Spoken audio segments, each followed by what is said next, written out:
Childhood convictions can feel unshakable until we grow up and see their folly. Now picture an entire civilization built on ideas we now find utterly ridiculous.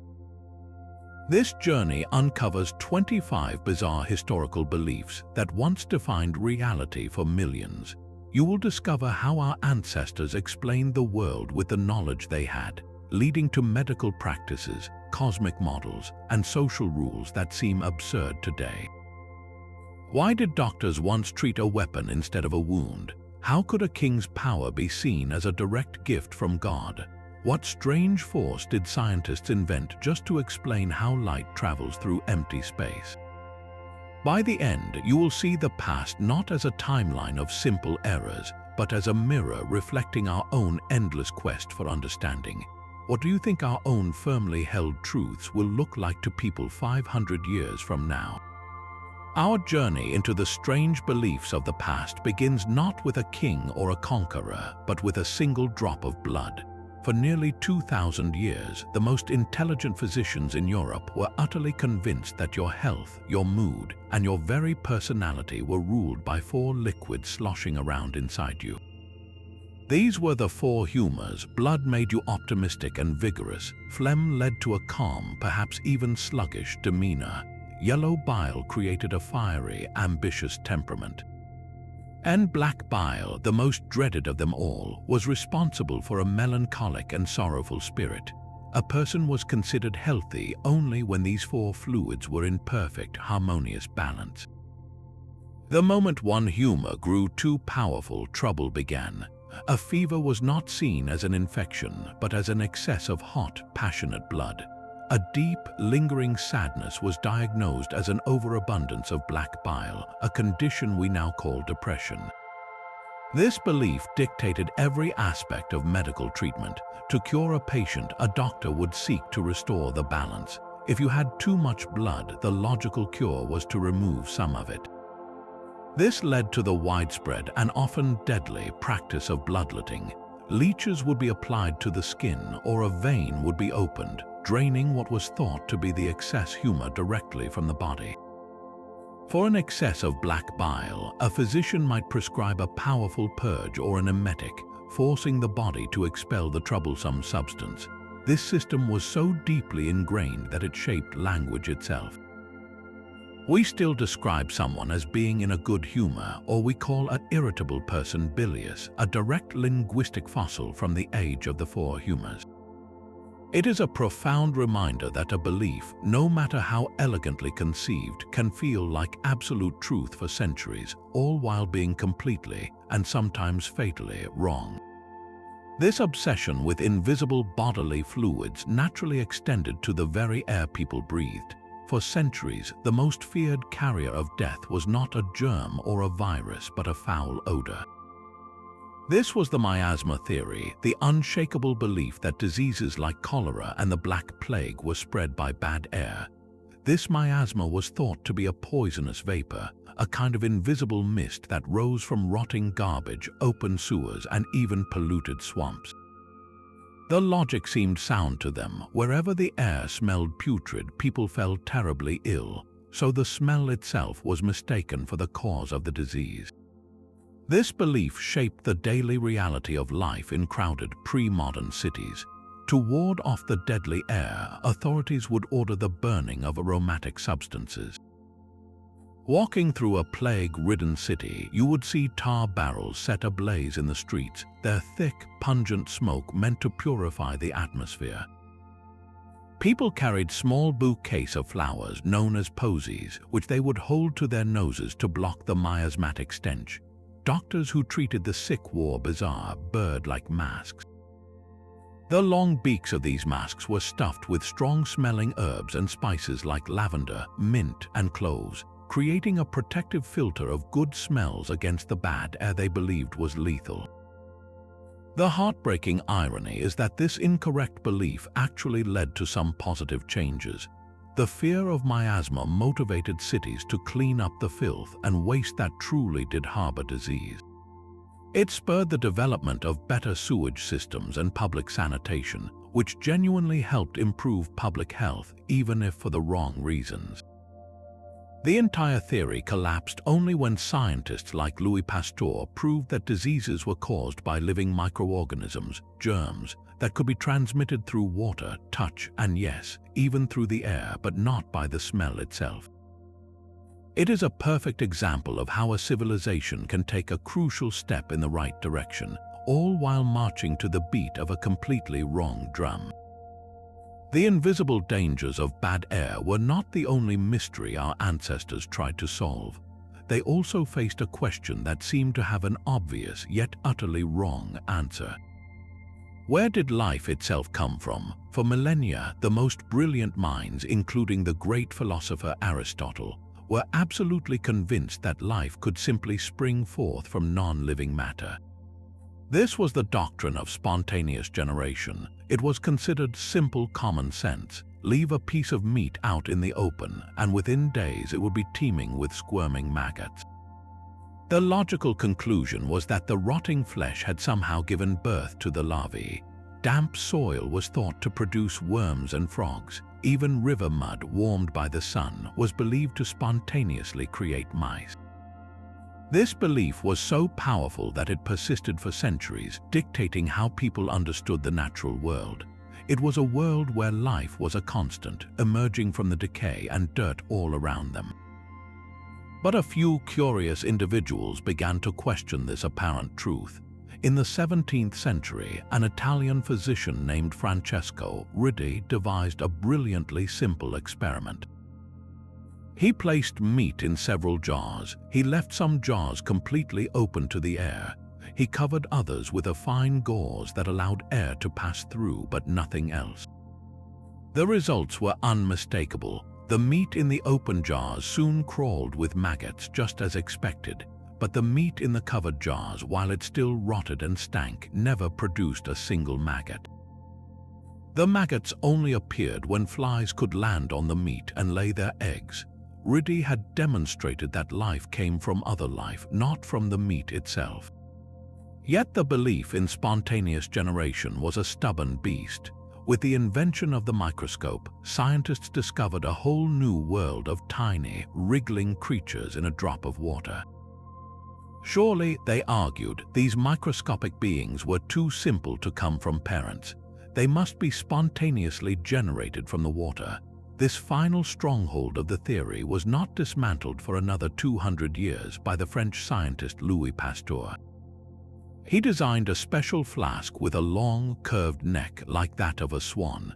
He boiled a rich broth inside it, killing any living organisms. The swan neck allowed air to enter the flask, but it trapped dust and microbes in its curves, preventing them from reaching the sterile broth. And that broth remained perfectly clear, free of any life, indefinitely. Only when he tilted the flask, allowing the contaminated liquid in the neck to wash back into the broth, did it quickly cloud with microbial growth. Pasteur had delivered the final, definitive blow. Life does not simply appear, it always comes from pre-existing life. This fundamental shift in thinking did not just correct a scientific error, it opened the door to the entire field of modern biology, including our understanding of germs, disease, and the very origins of life on Earth. It makes you wonder what other invisible processes we are still getting wrong today. While the idea of spontaneous generation was being dismantled, another foundational belief was being challenged, a belief about our very place in the cosmos. For nearly 2,000 years, the most educated people in the world knew with absolute certainty that the Earth was the immovable center of the entire universe. This was the Ptolemaic model, a complex and beautiful system that placed our world at the heart of creation. According to this view, the sun, the moon, the planets, and every single star were embedded in a series of perfect, crystalline spheres that rotated around the Earth in a grand celestial dance. This model was not just a scientific theory, it was a philosophical and religious doctrine that perfectly explained humanity's privileged position. It made intuitive sense. The ground beneath your feet felt solid and stationary. You could watch the sun rise in the east and set in the west, clearly traveling around you. The stars wheeled overhead in a predictable nightly procession. To suggest otherwise seemed not only incorrect but arrogant and heretical. The system was so deeply entrenched that when astronomers like Copernicus and later Galileo presented evidence for a heliocentric model with the sun at the center, the backlash was swift and severe. The idea of a moving, insignificant Earth was profoundly threatening. It dethroned humanity from the center of God's creation and suggested the universe was far vaster and more impersonal than anyone had dared to imagine. Galileo was famously put on trial by the Roman Inquisition and forced to publicly recant his findings, spending the rest of his life under house arrest for the crime of advocating for a scientific truth. This resistance was not merely about religion versus science, it was about a complete upheaval of the human worldview. The geocentric model had shaped everything from how sailors navigated the oceans to how kings justified their divine right to rule. Its eventual collapse was one of the most humbling and transformative moments in human history, forcing us to confront our own cosmic smallness. It raises a poignant question: how much of what we think we know about our own importance is just a comforting story we tell ourselves? This conviction in a divinely ordered universe was not limited to the stars, it also dictated the power structure here on Earth. For centuries, the authority of a king was not seen as a political appointment, but as a sacred mandate. This was the doctrine of the divine right of kings, a belief that monarchs received their right to rule directly from God. Because their power came from a heavenly source, they were accountable to no one on earth, not to parliaments, not to nobles, and certainly not to the common people. To question the king's command was to question the will of God himself. This idea took deep root in medieval Europe, providing the ultimate justification for absolute monarchy. The king was God's lieutenant on earth, and his word was law. Perhaps no one articulated this belief more forcefully than King James I of England. He famously told Parliament that kings are justly called gods, for they exercise a manner of resemblance of divine power upon earth. He argued that as it is blasphemy to dispute what God can do, it is sedition in subjects to dispute what a king can do. This belief created a society where rebellion was not just treason, it was a sin. Yet, this absolute power inevitably bred absolute resistance. The doctrine began to crack under the weight of tyranny and changing philosophical thought. In England, the clash between King Charles I and Parliament erupted into a civil war, leading to the king's public execution in 1649, a shocking event that demonstrated a king was in fact not a god but a man who could be held accountable. The final, most dramatic challenge came with the French Revolution. The French people, weary of the absolute rule of their monarch, rose up and overthrew the ancient regime. They did not just remove a king from his throne, they physically beheaded King Louis XVI, publicly severing the very concept of divine right from the body politic. This violent upheaval was a declaration that sovereignty, the ultimate power in a state, resided not with a monarch chosen by God, but with the people themselves.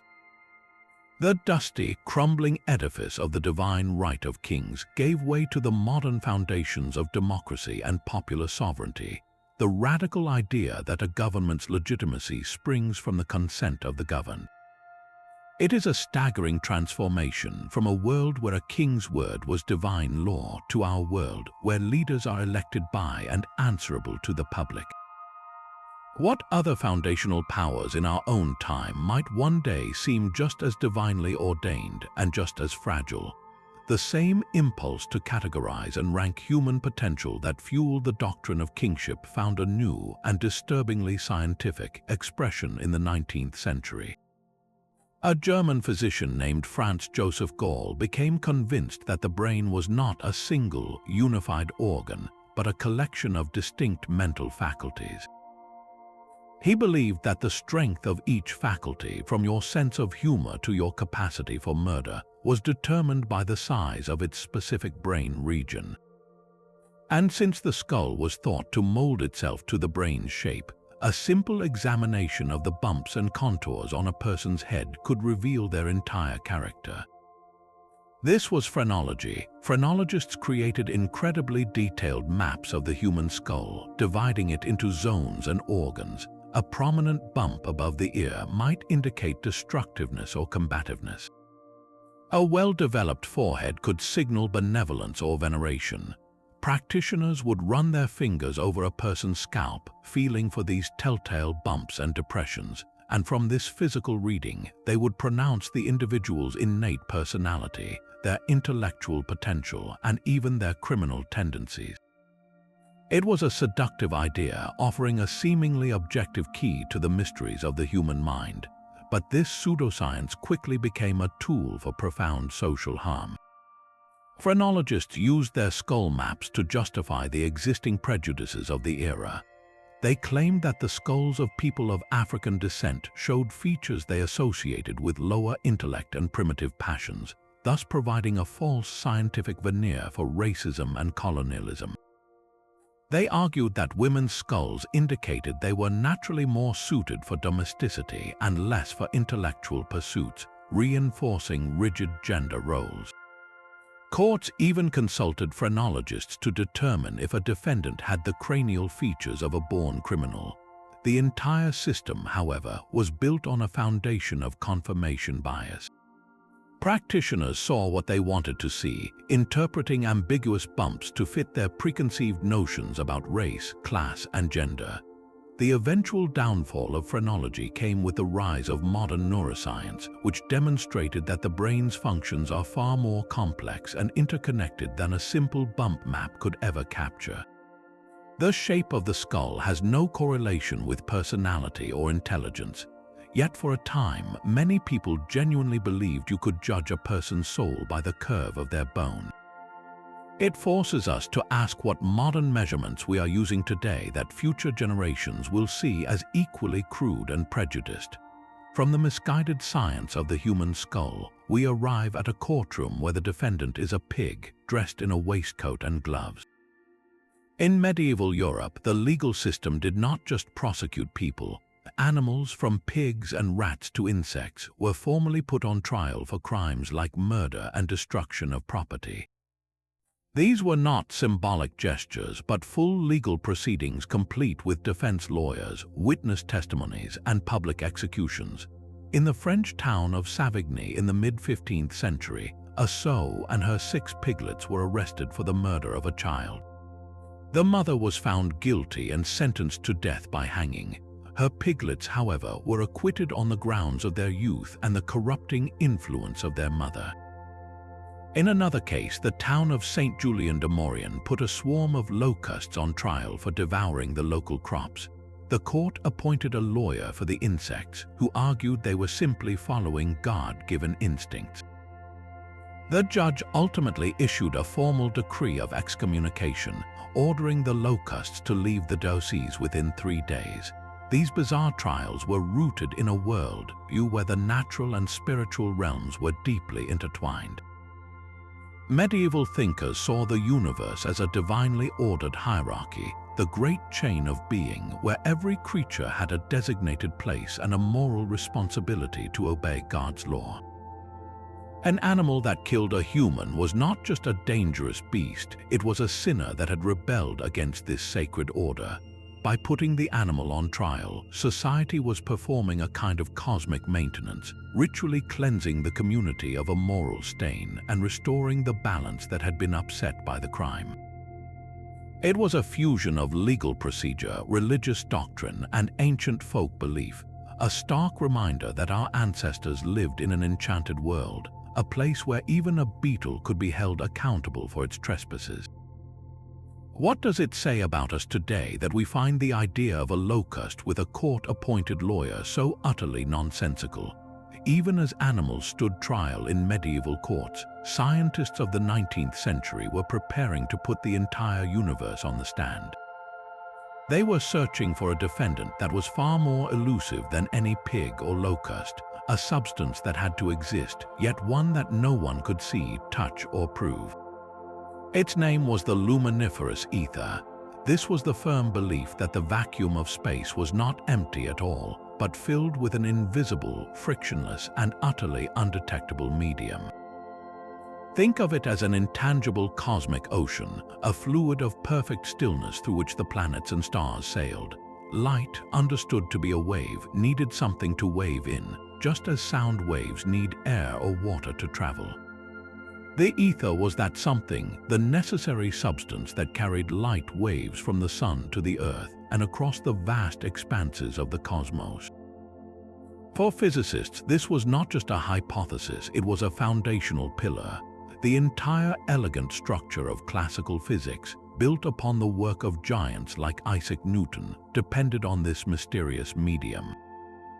It was the absolute frame of reference against which all motion in the universe could be measured.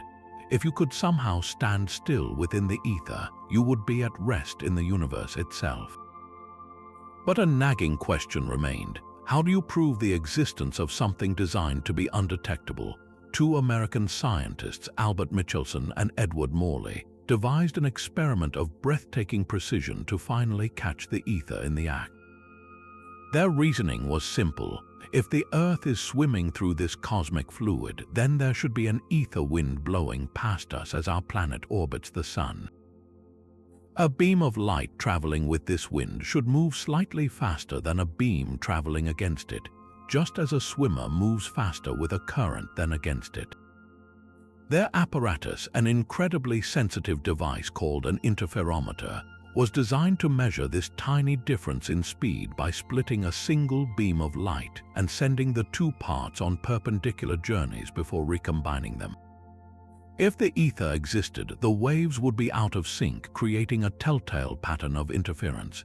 The scientific world held its breath for the result. The experiment was a resounding and deeply puzzling failure. No matter how they rotated their device or when they performed the test, they found no evidence of an ether wind whatsoever. The speed of light was perfectly constant, unwavering in every direction. It was as if the cosmic ocean did not exist. This null result was one of the most profound failures in the history of science. It sent shockwaves through the physics community, creating a crisis that could not be explained by the old rules. For nearly 2 decades, this perplexing mystery lingered, a hole in reality that demanded a new kind of genius to fill it. That genius was Albert Einstein. In 1905, his theory of special relativity did not merely tweak the old ideas, it completely reimagined the fabric of space and time. Einstein declared that there was no ether because there was no absolute state of rest. The speed of light is constant for all observers, no matter how fast they are moving. Space and time themselves are relative, bending and stretching to keep the speed of light the one unwavering rule of the cosmos. The luminiferous ether, once thought to be the most necessary substance in the universe, was now utterly superfluous. Its greatest legacy was its spectacular failure, a crucial stepping stone that forced science to abandon its classical comfort and leap into the strange, revolutionary world of modern physics. What other invisible frameworks do we still assume must be there, simply because we cannot yet conceive of a universe without them? The same desire to impose order on the cosmos extended to the most fragile of human forms, the newborn child. Across the ancient world, a pervasive belief held that an infant's bones were not yet fully set, that their tiny limbs and skull were as soft as clay, waiting to be molded into an ideal shape by human hands. This fundamental misunderstanding of infant anatomy led to cultural practices of breathtaking intensity, where a child's body was reshaped in the name of beauty, status, and tradition. In ancient Mesoamerica, the Maya practiced cranial deformation, a deliberate shaping of the skull. From shortly after birth, a baby's head would be gently bound between 2 wooden boards or tightly wrapped with cloth. Over many months, the steady, constant pressure would gradually flatten the forehead or elongate the skull upwards, creating a distinctive, sloping profile that their culture associated with nobility and a higher state of being. They were crafting living sculpture, a permanent mark of social distinction worn for a lifetime. On the other side of the world, in China, a similar belief in malleability gave rise to a far more severe and restrictive practice, foot binding. Beginning around the age of 5 or 6, a young girl's feet were systematically broken and bound. The toes were curled under the sole, and the arch was forcibly broken. Then the entire foot was wrapped tightly with long cloth bandages to keep it from growing. The goal was to create the legendary 3-inch golden lotus, a tiny, curved foot that was the ultimate symbol of feminine beauty and refinement. The process was agonizingly painful and lasted for years. The desired outcome came at a horrific cost: permanent disability, chronic pain, and a life of severely limited mobility. For centuries, mothers inflicted this suffering on their daughters because a bound foot was a prerequisite for a good marriage, a tangible sign that a woman came from a family of status that did not need its women to work in the fields. Both of these practices, the shaped skull and the bound foot, were rooted in the same core conviction that the infant body was an unfinished project. They reveal a time when cultural ideals of perfection were so powerful that they could justify reshaping human flesh and bone, causing lasting harm in pursuit of a form that society had deemed desirable. It is a sobering reminder of the immense power of social conformity and the extraordinary lengths to which people will go to fit a mold, even when that mold is physically carved into the bodies of their own children. The same impulse to treat the body as a system of invisible connections produced one of history's most counterintuitive medical practices. A deep cut from a sword did not require cleaning or stitching the injured flesh. Instead, the true path to healing was to anoint the blade itself. This was the weapon salve, a bizarre but widely accepted treatment in the 16th and 17th centuries. The logic was not based on anatomy, but on a principle of sympathetic magic. Practitioners believed that a mystical bond remained between a weapon and the blood it had spilled. By applying a special ointment to the bloody sword or knife, you could influence the wound from a distance, drawing the injury together and promoting healing through this invisible link. The salve itself was often a complex mixture, containing things like moss grown from a human skull, boar's fat, and red ochre, ingredients chosen for their perceived mystical properties rather than any medicinal value. One of its most famous champions was Sir Kenelm Digby, a celebrated English courtier and natural philosopher. He passionately argued for the salve's power, claiming it worked by realigning the victim's blood particles that still clung to the weapon, guiding them sympathetically back to their rightful place in the body.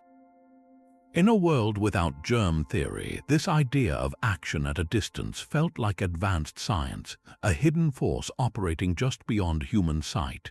The fact that many patients survived was seen as proof of the salve's efficacy, when in reality, they were simply lucky enough to avoid a fatal infection. The weapon salve represents a profound misunderstanding of cause and effect, where the symbol of harm was treated with more care than the person who was actually harmed. It forces us to wonder how many of our own modern cures might one day be seen as little more than an elaborate and equally misplaced focus on the wrong object entirely. This rigid hierarchy of existence had a name: the Great Chain of Being. It was the ultimate blueprint for the entire cosmos, an unbroken ladder of creation that stretched from the foot of God's throne all the way down to the simplest speck of dust. At the very top sat God, the source of all being. Directly below were the angels, arranged in their own celestial ranks. Then came humanity, but even here the chain was strictly divided, with kings and popes at the pinnacle, followed by nobles, then commoners, and finally peasants at the very bottom of the human order. Below humanity stretched the links for animals, from lions and eagles down to worms and insects. Then came plants, and finally, at the very base, the minerals and stones of the earth itself. Every person, every animal, every object had its preordained place, its fixed link in this divine chain. This was not just a description of the universe, it was a prescription for how to live. To challenge your social position was to rebel against the very structure of God's creation. A peasant aspiring to be a lord was not just ambitious, he was committing a kind of cosmic treason, trying to climb to a link that was not his own and thus threatening to snap the entire chain. This belief provided the ultimate moral justification for the feudal system, for serfdom, and for the absolute power of monarchs. A king ruled because he occupied a higher, God-appointed rung on the ladder, and to disobey him was to disobey the divine order. This worldview saturated every aspect of culture. In Shakespeare's plays, when a king is murdered, it is not just a political crime, it is a metaphysical catastrophe. The natural world itself revolts, with storms erupting and horses going mad, reflecting the cosmic disruption of the chain. In art, this hierarchy was visually enforced, with God and saints depicted as largest and most central, while commoners were smaller and relegated to the edges of the canvas. Even early scientists used the chain to classify nature, seeing it as a static, God-given sequence rather than a system of evolving relationships. The Enlightenment, with its revolutionary ideals of liberty and equality, delivered the fatal blow to this ancient structure. Philosophers began to argue that rights came from nature and reason, not from a divinely assigned social rank. The American and French revolutions were political earthquakes that shattered the old hierarchy, replacing the chain of being with the radical notion that all men are created equal. The great chain of being, which had organized reality for centuries, crumbled into a historical curiosity, a testament to how a powerful idea can uphold an entire social order until the day people finally decide to stop believing in it. The same human impulse that reshaped infant skulls and put animals on trial revealed itself in a far more abstract arena, the marketplace. In the Dutch Republic of the 1630s, a single tulip bulb could cost more than a grand house on the Amsterdam canals.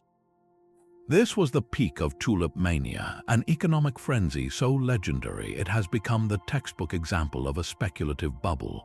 The story is tantalizingly simple. A new, vividly colored tulip, its petals streaked with exotic patterns due to a virus, became a status symbol for the wealthy merchant class. As demand exploded, speculators jumped in, buying and selling contracts for bulbs that were still in the ground. Prices skyrocketed. A rare bulb named the Viceroy was reportedly traded for a small fortune, a basket of goods that included grain, wine, cheese, and a bed.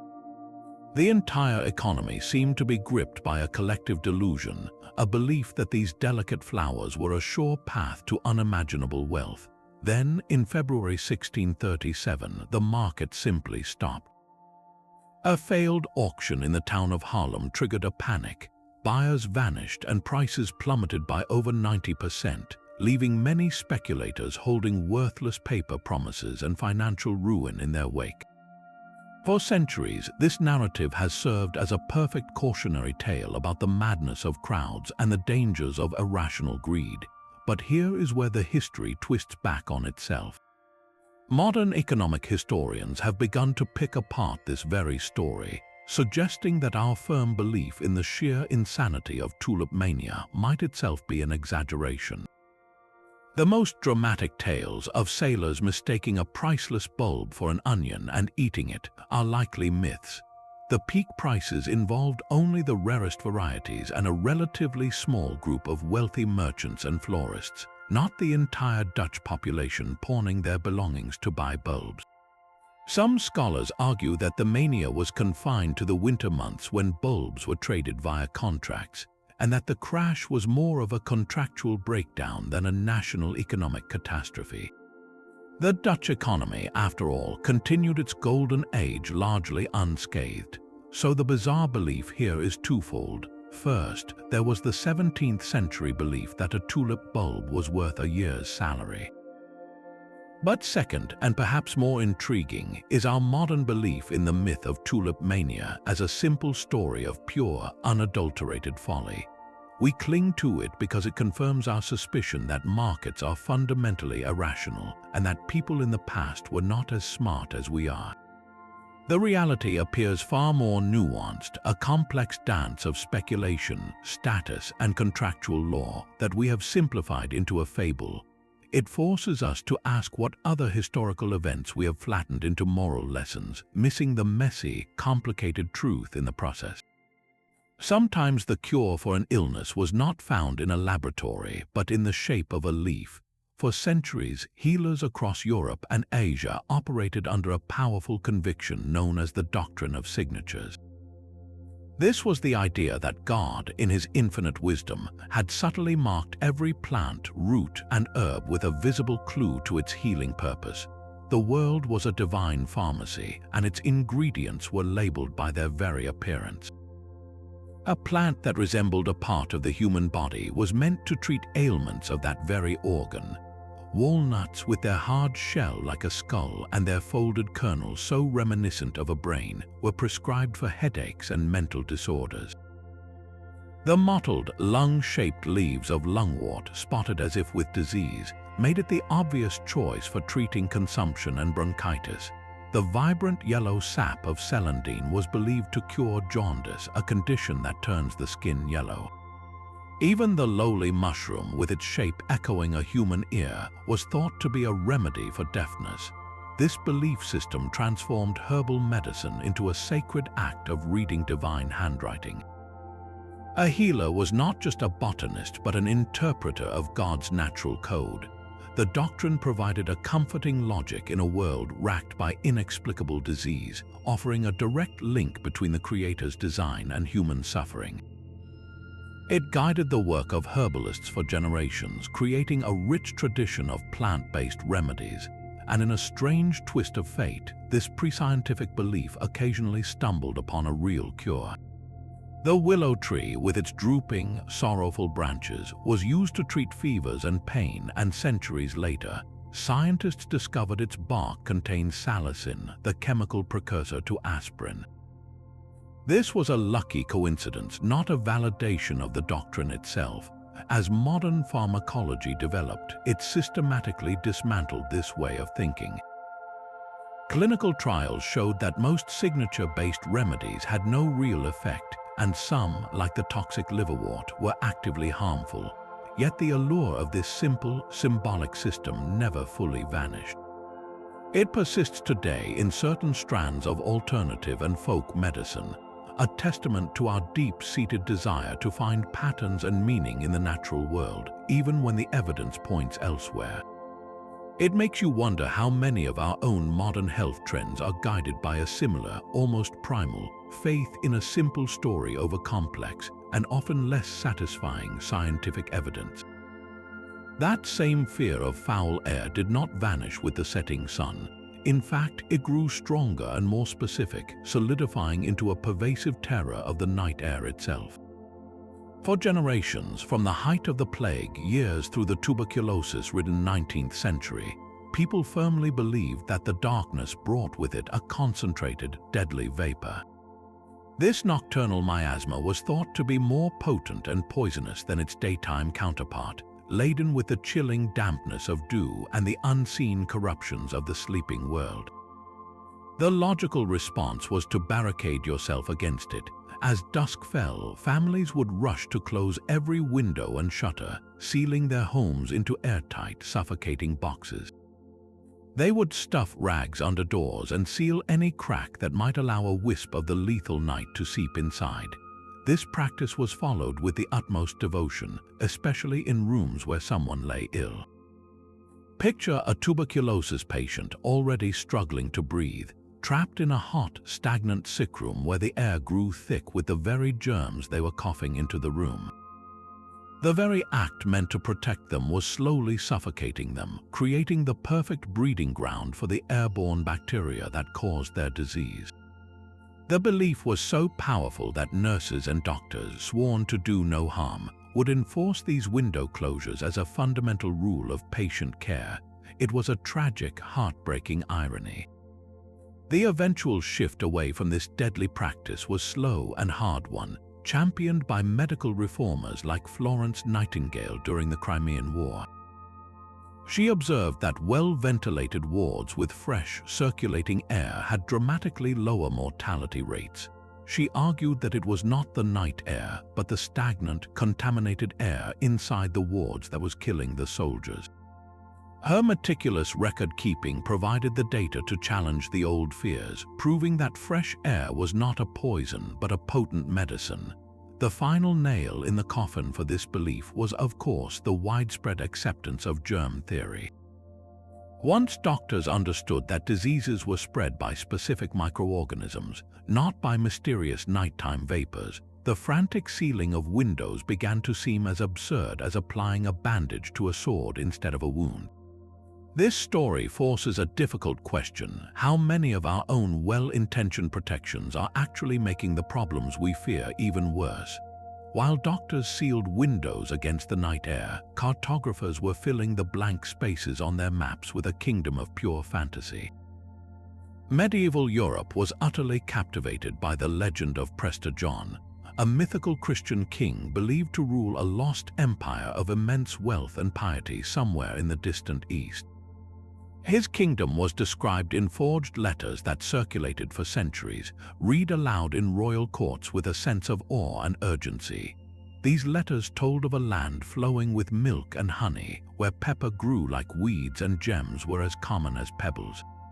Prester John's palace was said to be made of crystal, his throne of solid emerald, and his army numbered in the millions, ready to march to the aid of his fellow Christians in Europe and crush their Muslim foes. He was the ultimate wish fulfillment, a powerful ally waiting just beyond the known world. This belief was not a harmless fairy tale, it was a driving force of history. For generations, explorers and missionaries set out into the terrifying unknown, guided by this shimmering mirage. When the Mongol Empire emerged from the steppes, European leaders initially hoped its great Khan was Prester John himself, finally making contact. Pope Alexander IV sent envoys like William of Rubruck eastward with dual missions, to convert the Mongols and to find the lost Christian kingdom. Mapmakers with no evidence but abundant hope drew the vast realm of Prester John across the heart of Asia, a colossal Christian bulwark against the Islamic world. Then, as European knowledge of Asia grew and no such kingdom materialized, the legend simply packed its bags and moved. The mythical empire was redrawn onto maps of Africa, supposedly nestled in the highlands of Ethiopia. Portuguese explorers sailing down the African coast carried the belief with them like a sacred relic, asking every ruler they met if he was the great Prester John. They eventually found the Christian kingdom of Ethiopia, which was indeed ancient and devout, but it was a real place with real politics, not the fabled land of endless marvels. The kingdom was landlocked, struggling, and bore no resemblance to the legendary empire of crystal palaces and emerald thrones. The dazzling myth evaporated upon contact with reality. The slow, painstaking process of actual exploration gradually shrank the blank spaces on the map, leaving no room for a king who had never existed. The enduring power of this belief reveals a profound human truth, that we will often see what we most desperately need to see, projecting our hopes and fears onto the empty parts of the world. What mirages do we still chase today, painting our own desires onto the uncharted territories of science or politics or the future itself? This same conviction that the body was a fragile system of hidden connections produced one of the most pervasive and damaging medical panics in modern history. Throughout the 18th and 19th centuries, a single private act was transformed into a public specter of disease and decay. Medical authorities, backed by religious doctrine, proclaimed that masturbation or onanism was a direct cause of physical and mental collapse. The list of ailments it was said to produce was staggering, ranging from acne and weakness to blindness, epilepsy, and incurable insanity. The logic to them was terrifyingly simple. The body was believed to possess a finite reservoir of vital energy, concentrated in its sexual fluids. Any wasteful expenditure of this precious essence would inevitably drain the individual, leaving them a hollowed-out shell. A prominent Swiss physician named Samuel August Tissot authored the era's most influential text on the subject, a book titled Mania. In it, he wove together moral condemnation with pseudoscientific case studies, describing young men whose intellectual faculties had been destroyed and young women driven to hysteria and frailty by this secret vice. His work was treated as gospel, lending a veneer of scientific credibility to a deep-seated cultural anxiety. This belief justified the creation of horrifying devices and treatments designed to extinguish the behavior. For boys, there were spiked rings and cages that would be locked around the genitals at night. For both genders, doctors prescribed blistering ointments applied to the thighs and genitals, designed to make the very thought of touch unbearable. In the most extreme cases, particularly for those deemed incurably insane from the habit, surgeons performed clitoridectomies and castrations. These interventions were not seen as mutilation, but as a necessary amputation to save a life from a self-inflicted poison. The fear was so deeply ingrained that it persisted well into the 20th century, with cereal magnate John Harvey Kellogg promoting his plain corn flakes and yogurt enemas as part of a bland diet to curb sexual desire. The entire episode stands as a chilling testament to the power of a flawed idea, one that pathologized a fundamental aspect of human biology and caused immeasurable suffering under the guise of healing. It forces a difficult reflection on the ways our own society might still be medicalizing natural behaviors, mistaking moral judgment for scientific fact. Our own star, the Sun, presented a scientific riddle that seemed impossible to solve. For much of the 19th century, some of the brightest physicists were convinced it was a colossal campfire, a gigantic sphere of burning coal. This was not a wild guess, but a hypothesis based on the best physics of the day. Scientists knew that fire needed fuel and oxygen, and they reasoned the sun must be consuming some kind of combustible material. Coal was the most energy-dense substance they knew, so they performed the calculations. They estimated the sun's mass and calculated how long such an enormous lump of coal could possibly burn. The answer was sobering. A sun made of coal could only shine for a few thousand years before it burned down to ashes. This created a direct and uncomfortable conflict with a new and growing body of evidence. Geologists were studying rock layers and fossils, and their findings pointed to an Earth that was not thousands, but millions, even hundreds of millions of years old. How could the Earth be so ancient if its primary source of light and heat had a lifespan shorter than human history? The coal theory created a crisis in cosmology, a glaring contradiction between the heavens and the Earth. The resolution to this puzzle would not come from a better understanding of fire, but from a completely new branch of physics. The discovery of radioactivity revealed that atoms themselves held unimaginable reserves of energy. This led to the realization that the sun's power source was not chemical combustion, but nuclear fusion. Deep in the sun's core, under immense pressure and temperature, hydrogen atoms are forced together to form helium. In this process, a tiny fraction of their mass is converted directly into a vast amount of energy, as described by Einstein's famous equation. This nuclear engine is so astoundingly efficient that it can keep the sun shining brightly for billions of years, perfectly reconciling its lifespan with the ancient age of our planet. The belief in a coal-powered sun is a powerful lesson in scientific humility. It shows how even our most logical conclusions, based on the best available knowledge, can be completely upended by discovering a fundamental force of nature we never knew existed. It makes you wonder what fundamental forces operating right under our noses today remain completely invisible to us, waiting for a future genius to finally bring them into the light. The human body has always been a landscape of mystery, but one ancient diagnosis mapped that terrain with breathtaking absurdity. Greek physicians like Hippocrates and Plato wrote with absolute certainty that a woman's uterus was not a fixed organ, but a living, wandering creature inside her body. They named this condition hysteria from the Greek word for womb, and believed it could physically detach and travel upward, downward, or sideways, pressing against other organs. If the womb lodged itself near the liver, it might cause shortness of breath or heart palpitations. If it drifted toward the head, it could bring on anxiety, fainting spells, or what they deemed irrational behavior. The entire female body was seen as a potential battleground for this restless internal traveler. The logic behind the treatments was as bizarre as the belief itself. Since the womb was thought to be an independent animal with its own senses, doctors devised cures based on luring it back to its proper place with pleasant scents or driving it away with foul ones. If the womb had supposedly traveled upward, a physician might prescribe a fumigation treatment, having the woman inhale the smoke of burning fragrant herbs and perfumes to attract the womb downward. Simultaneously, they would place foul-smelling substances like rancid meat or tar near her mouth and nose, hoping to repel the organ away from her head.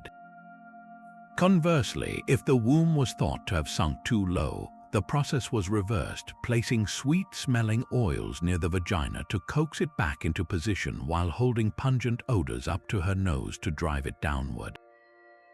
These procedures were not fringe remedies but standard medical practice endorsed by the greatest minds of the ancient world. This sexist misconception proved incredibly resilient, persisting in various forms for nearly 2 millennia. In the Middle Ages, the wandering womb was reinterpreted through a religious lens, with symptoms of hysteria often being ascribed to demonic possession or witchcraft. By the Victorian era, the belief had shed its literal meaning but retained its core prejudice. The diagnosis of hysteria became a convenient catch-all for any woman exhibiting emotions or behaviors that society deemed excessive, from sexual desire to intellectual ambition. The prescribed cure was often the infamous rest cure, a treatment of forced inactivity and isolation that was itself a form of psychological torture. This long, dark history of misdiagnosing women's pain and autonomy as a pathological condition stands as a stark reminder of how easily bad science can be used to enforce social control. It forces us to consider what modern ailments we might still be misnaming and whose pain we are still failing to hear. A globe, not a flat disk, was the accepted truth in the libraries of medieval scholars. The idea that educated people before Columbus feared sailing off the world's edge is a fiction, a story we invented to feel superior to our ancestors. Since the time of ancient Greece, philosophers and astronomers had deduced the Earth was a sphere. They observed the curved shadow it cast on the moon during a lunar eclipse and noted how ships disappeared hull first over the horizon. By the Middle Ages, this knowledge was standard in European universities, taught from textbooks that clearly described a round world. The Venerable Bede, an 8th century English monk, wrote of the Earth as an orb placed at the center of the universe, and every educated cleric, navigator, and king understood this basic cosmic fact. So where did the flat Earth myth come from? It was largely a fabrication of the 19th century, popularized by writers like Washington Irving in his fictionalized biography of Columbus, and by others who sought to paint the medieval church as a bastion of superstition that had suppressed this obvious truth. They created a dramatic struggle between an enlightened, modern age and a dark, ignorant past, a story that was far more compelling than the messy historical reality. This does not mean that flat Earth beliefs never existed. Isolated cultures, from the ancient Egyptians to some early Norse cosmologies, did envision the world as a flat plane, often floating in a primordial ocean or held up by a giant animal. But these were not the dominant views in the learned centers of the medieval world. The persistence of this modern myth about our own past forces a difficult question. Are we using a fake history to reassure ourselves of our own enlightenment, while perhaps overlooking the genuine and equally strange misconceptions of our own time? That alchemical quest for gold was not merely a metaphor for spiritual perfection. It was a literal, centuries-long obsession. Across Europe and the Middle East, brilliant minds dedicated their lives to the pursuit of the Philosopher's Stone, a legendary substance believed to possess 2 miraculous powers. First, it could transmute base metals like lead or iron into pure, shimmering gold. Second, and perhaps more alluring, it could produce the elixir of life, a potion granting its drinker immortality. This was not a fringe fantasy, it was the driving force behind the proto-science of alchemy. The work was both practical and deeply symbolic. Alchemists toiled in smoky laboratories, their workshops filled with strange glassware and bubbling alembics. They heated, distilled, and combined every substance they could find, from mercury and sulfur to their own urine, in a desperate attempt to unlock the secret of creation itself.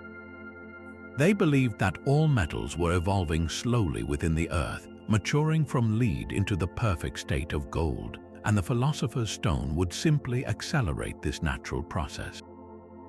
The most famous alchemist in history is also one of the most surprising, Sir Isaac Newton.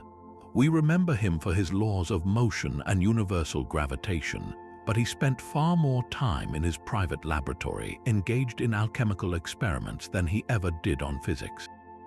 He filled thousands of pages with coded, secretive notes on his attempts to produce the stone, believing he was on the verge of uncovering the fundamental secrets God had woven into the fabric of matter. To Newton, there was no clear line between alchemy and science. Both were methods for deciphering the hidden rules of the universe. The literal belief in a stone that could create gold and immortality seems absurd to us now. No alchemist ever succeeded in that ultimate goal, but their relentless hands-on experimentation, while guided by a flawed premise, was far from worthless. In their quest for the impossible, they accidentally laid the entire foundation for modern chemistry. They discovered new elements and compounds. They invented and perfected crucial laboratory equipment and processes we still use today, including distillation, crystallization, and filtration. The entire scientific method, with its emphasis on experimental testing and careful observation, was forged in the fiery crucibles of these early seekers. The story of the Philosopher's Stone is a profound paradox, a magnificent failure that ultimately led to a greater success. It shows us that the path to truth is often paved with wild, incorrect guesses, and that even our most cherished delusions can, through sheer stubborn effort, accidentally point the way toward real discovery. A champion racehorse could be permanently tainted by a single indiscretion. This was the core of a belief called telegony, a biological theory that gripped the scientific world for centuries. It held that a female's first mate left a permanent, invisible impression on her, a genetic shadow that would influence all her future offspring, regardless of their actual father. The womb itself was thought to absorb and retain the essence of every previous partner, blending their traits into the children of later unions. This idea was not a fringe superstition. It was a serious hypothesis supported by prominent 19th-century biologists, including Charles Darwin's own cousin. The most famous example involved a purebred mare. If she was ever bred with a zebra and produced a hybrid, a zorse, it was believed she was forever ruined. Even when she was later mated with a thoroughbred stallion, her subsequent foals might inexplicably show faint stripes on their legs, a ghostly remnant of that first zebra mate. This was presented not as folklore but as a sober, observable fact of heredity. The social consequences of this belief were immediate and devastating, particularly for women. Telegony provided a perfect pseudoscientific justification for the rigid control of female sexuality and the cult of virginity.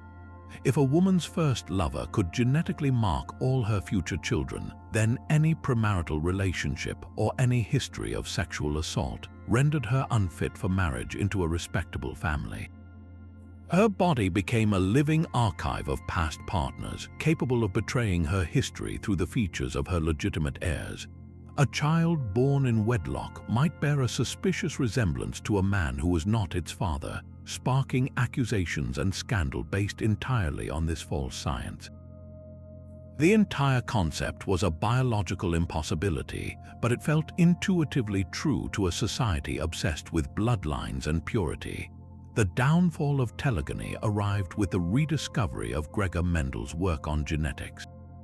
His experiments with pea plants demonstrated that inherited traits are passed down in discrete units, what we now call genes, which come from the two biological parents and only those two parents.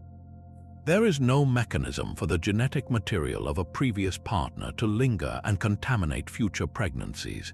The mother's womb is not a melting pot of past influences, but a vessel that hosts each new, genetically distinct pregnancy. The striped foals of rebred mares were not evidence of telegony. They were simply the result of misidentified paternity or the expression of common primitive markings. Yet for generations, this bizarre belief shaped laws, ruined lives, and enforced a brutal double standard, all built on a fundamental misunderstanding of how life itself is transmitted. How many of our own social rules are still propped up by scientific ideas that are just as obsolete? A sudden flash of light, a plume of smoke, and all that remains is a pile of ash and a single unburned foot. This was the terrifying phenomenon of spontaneous human combustion, a belief that the human body, particularly one saturated with alcohol, could simply erupt into a fireball from within.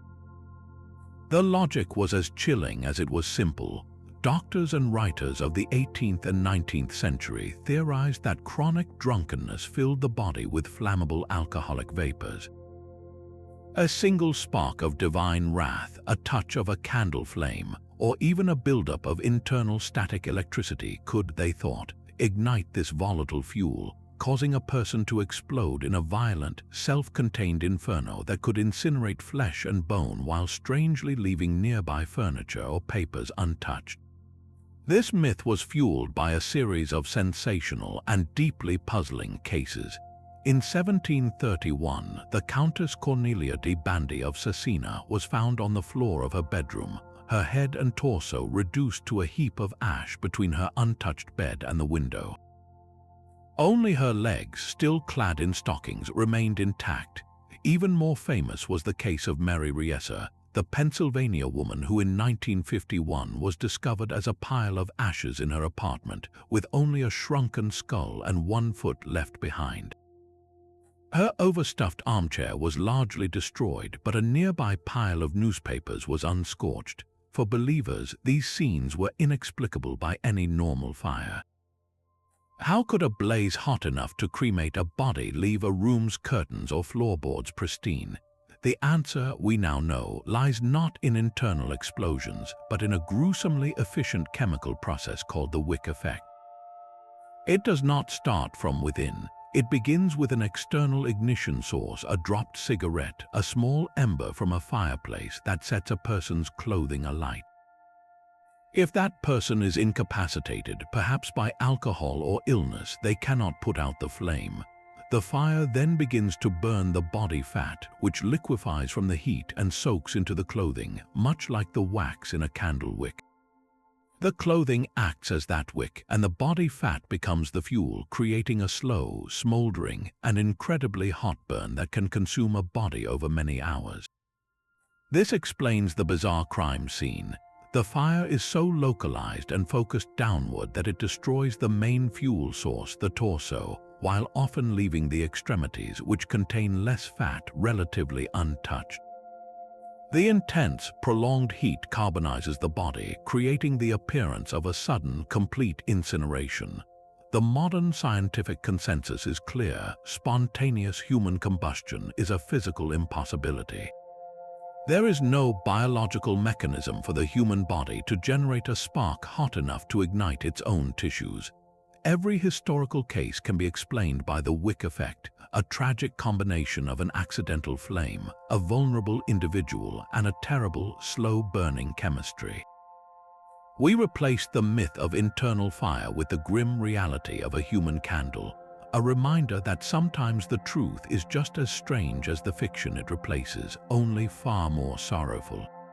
The same yearning for a divine paradise that conjured Prester John also shaped the worldview of a far older civilization. For the ancient Egyptians, the ultimate source of wealth and wonder lay in a mysterious place they called the Land of Punt. This was not merely a trading partner, it was the land of the gods, a semi-mythical realm believed to hold the very essence of creation and abundance. Egyptian art and texts describe it as a lush, mountainous country, overflowing with treasures that the Nile Valley lacked. They spoke of fragrant mounds of myrrh and frankincense resin, the scent of the gods themselves. They told of gleaming gold, of ebony logs so dark they drank the light, and of strange, wonderful animals like giraffes, baboons, and leopards. To the Egyptians, Punt was a living, breathing paradise, a place where the divine and the earthly met. This belief was so powerful that it drove pharaohs to launch immense, state-sponsored expeditions. The most famous was commissioned by Queen Hatshepsut in the 15th century BC. She documented this great journey on the walls of her mortuary temple, carving a detailed visual narrative that still survives. The reliefs show massive Egyptian ships being constructed, then setting sail down the Red Sea. They depict the moment of arrival, with Egyptian envoys marveling at the beehive-shaped huts of the Puntites, who lived in houses raised on stilts above the ground. The scenes show the exchange of goods, with the Egyptians offering jewelry, weapons, and beer, and receiving in return the precious resins, live myrrh trees to be replanted in Egypt, ivory, gold, and exotic animal skins. The leader of Punt, a man named Parahu, and his immensely overweight wife, Ati, are depicted in vivid detail, their distinct features suggesting a people unfamiliar to the Egyptian artists. For Hatshepsut, this was more than a trade mission. It was a divine quest to reconnect with the source of the god's own fragrances, a way to legitimize her rule by bringing a piece of the mythical world into her own. Over centuries, as direct contact faded, the memory of these expeditions transformed in the collective Egyptian mind. The real, if distant, trading partner of Punt gradually shed its earthly coordinates and ascended into the realm of pure myth. It became a utopian ideal, a golden age location, a land of perfect abundance that existed just beyond the known world. This mythological transformation creates a fascinating puzzle for modern archaeologists. Where was this fabled land? The evidence points strongly to the Horn of Africa, likely spanning parts of modern-day Eritrea, Ethiopia, and eastern Sudan. The descriptions of the products, particularly the myrrh trees which are native to that region, and the depictions of the people and their architecture all align with this area. Yet, despite decades of searching, no single, definitive archaeological site has been universally recognized as the capital of Punt. It seems the land was not a single city, but a coastal region with a network of trade routes extending into the African interior. The story of Punt is a powerful lesson in how commerce can birth legend, a real economic relationship built on the trade of incense and ivory was so extraordinary to the Egyptians that it became enchanted. The merchants who braved the seas were replaced in memory by heroes visiting a divine realm. It shows us that a civilization's most cherished myths are often just the faded, glorified memories of a real journey, a distant shore where the goods were so precious they could only have come from the gods. A bright red tomato, plump and glistening in the sun, was once considered as deadly as a wolf's bane. For nearly 2 centuries in Europe and colonial America, people called them wolf peaches and believed they were violently poisonous. This deep-seated fear had 2 roots, one botanical and one entirely accidental. The tomato is a member of the nightshade family, which includes genuinely toxic plants like belladonna. Its vibrant fruit looked suspiciously similar to its deadly cousins, leading many to assume it shared their lethal properties. But the real danger was not in the fruit itself, but on the plates of the wealthy. Affluent families ate from pewter tableware, which was often made with a high lead content. The tomato's high acidity would react with this lead, leaching the toxic metal directly into the food. When wealthy aristocrats ate tomatoes from these plates and subsequently fell ill with lead poisoning, the conclusion seemed obvious: the tomato was to blame. They never suspected the real killer was their own dinnerware. This created a bizarre class divide in food fear. The poor who ate from wooden bowls could have enjoyed tomatoes safely, but the paranoia trickled down from the top, tainting the fruit for everyone. The fear was so powerful that tomatoes were grown purely as ornamental plants, their beautiful, forbidden fruit hanging in gardens as a curiosity, never a crop. The turning point came not from a scientist in a lab, but from a brave, or perhaps just very stubborn, New Jersey gentleman named Robert Gibbon Johnson. The story goes that in the year 1820, he decided to shatter the superstition once and for all. He stood on the steps of the Salem, New Jersey courthouse with a basket of tomatoes and a gathered crowd that expected to witness his imminent demise. As he announced his intention to eat not one, but several of the deadly fruits, the town doctor reportedly warned the crowd that Johnson would foam at the mouth and double over in agony. With all eyes upon him, Johnson ate the tomato and simply did not die. He survived the experience perfectly healthy, and with that single public act, he began to dismantle a centuries-old myth. While historians debate the precise details of this event, it perfectly captures the spirit of the era, when dramatic public demonstrations were often needed to overcome deeply ingrained public fears. From that point on, the tomato's reputation slowly transformed from a deadly poison into a culinary staple, paving the way for ketchup, sauces, and the salads we know today. It is a delicious irony that a fruit once feared for its imagined toxicity now sits at the very heart of our cuisine, a vivid reminder that sometimes the greatest dangers are not in the food, but in the plates we serve it on. Deep beneath our feet, they imagined another world waiting to be discovered. The hollow earth theory captured brilliant minds for centuries, proposing that our planet is not a solid ball, but a hollow shell with a habitable landscape on its inner surface, warmed by a miniature central sun. Even the renowned astronomer Edmund Halley of Halley's Comet fame championed this idea. He suggested that the Earth was a series of concentric spheres, one inside the other, each with its own atmosphere and possibly its own life, and that the shimmering displays of the aurora borealis were simply gases escaping from the glowing interior through thin crust at the poles. This vision was elaborated upon with fervent passion by an American Army officer named John Cleves Sims Jr. in the early 19th century. He was so convinced of the theory that he tirelessly petitioned the United States Congress to fund an expedition to find the giant, warm holes he believed led into the interior at the North and South Poles. He envisioned a world warmed by its own inner sun, with lush forests and civilizations thriving in the planet's core. His crusade inspired a wave of popular fascination and even a novel, Simsonia, which depicted a utopian society living inside the Earth. This belief was so powerful that it spurred real exploration. The quest to find Sim's Hole became a driving force behind several polar expeditions, as explorers braved the brutal ice not just to reach the pole, but to find the gateway to a subterranean paradise.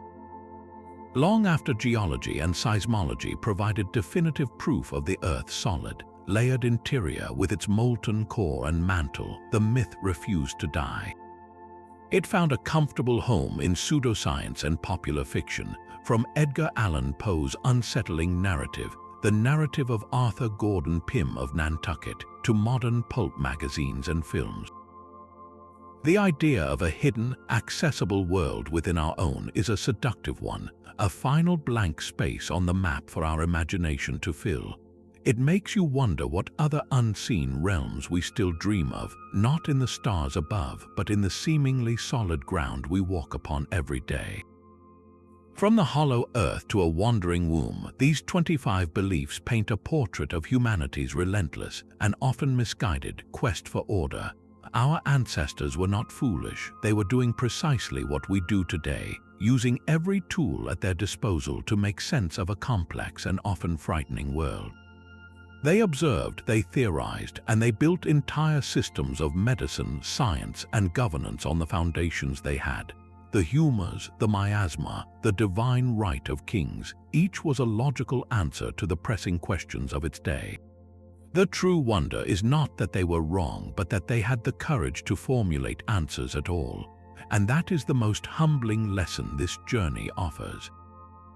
The scientific truths we hold so firmly today, the facts we teach in our schools and base our lives upon, will almost certainly be revised, overturned, or appear just as absurd to the people of the year 2500 as the luminiferous aether does to us.